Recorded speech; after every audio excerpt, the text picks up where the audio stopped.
रमेश का एक छोटा सा परिवार था जिसमें एक खूबसूरत पत्नी और 2 प्यारे बच्चे थे। उसकी पत्नी और बच्चे हर हाल में खुश थे, लेकिन रमेश उन्हें जिंदगी के सारे ऐशो आराम देना चाहता था और इसके लिए वह प्रतिदिन 16 घंटे से भी अधिक काम किया करता था। दिन भर ऑफिस में काम करने के साथ साथ वह सुबह और शाम ट्यूशन सेंटर में ट्यूशन भी पढ़ाया करता था। वह सुबह सुबह घर से निकल जाता और आधी रात के बाद घर लौटता था। बच्चों के लिए उसका चेहरा देखना मुहाल था, क्योंकि सुबह सवेरे उसके घर से निकलते समय बच्चे सोते रहते और देर रात घर में कदम रखने के पहले ही सो चुके होते।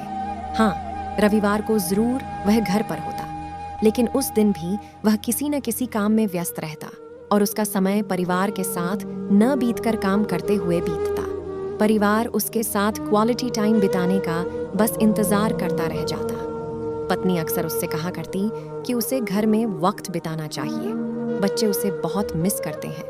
उस वक्त वह यही जवाब देता कि ये सब मैं उनके लिए ही तो कर रहा हूँ। बढ़ते घरेलू खर्च और स्कूल खर्च के लिए मेरा ज्यादा काम करना जरूरी है। मैं उन्हें एक अच्छी जिंदगी देना चाहता हूँ। रमेश की यह दिनचर्या वर्षों जारी रही। वह यूं ही परिवार को अनदेखा कर कड़ीडी मेहनत करता रहा। इसका प्रतिफल भी उसे मिला। उसे पदोन्नति प्राप्त हुई, आकर्षक वेतन मिलने लगा। परिवार अब बड़े घर में रहने लगा। खाने पीने और अन्य सुविधाओं की उन्हें कोई कमी न रह गई, लेकिन रमेश का यूं ही काम करना जारी रहा। वह अधिक से अधिक पैसे कमाना चाहता था। पत्नी पूछती कि आप पैसे के पीछे क्यों भाग रहे हैं? हमारे पास जो है हम उसमें खुश रह सकते हैं। तो उसका जवाब होता कि मैं तुम्हें और बच्चों को दुनिया जहां की खुशियां देना चाहता हूं। बस कुछ साल और मुझे मेहनत करने दो। पत्नी चुप हो जाती। 2 साल और बीते। इन 2 सालों में रमेश बमुश्किल अपने परिवार के साथ समय बिता पाया। बच्चे अपने पिता को देखने, उससे बातें करने तरस गए। इस बीच एक दिन रमेश की किस्मत खुल गई। उसके दोस्त ने उसे अपने व्यवसाय में हिस्सेदारी की पेशकश की और इस तरह रमेश एक व्यवसायी बन गया। व्यवसाय अच्छा निकला और रमेश को पैसे की कोई कमी नहीं रह गई थी। उसका परिवार अब शहर के सबसे अमीर परिवारों में से एक था। उनके पास सभी सुख सुविधाएं और विलासिता थी, लेकिन अपने बच्चों से मिलने का समय उसके पास अब भी नहीं था। अब तो वह बमुश्किल घर पर रह पाता।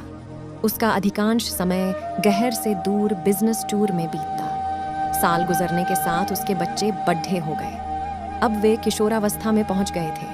रमेश ने भी इन सालों में इतना पैसा कमा लिया था कि उसकी अगली 5 पीढ़ियां शानदार जीवन जी सकती थी। एक दिन रमेश के परिवार ने छुट्टी बिताने समुद्र तट स्थित अपने घर जाने की योजना बनाई। बेटी ने उससे पूछा, पापा, क्या आप एक दिन हमारे साथ बिताएंगे?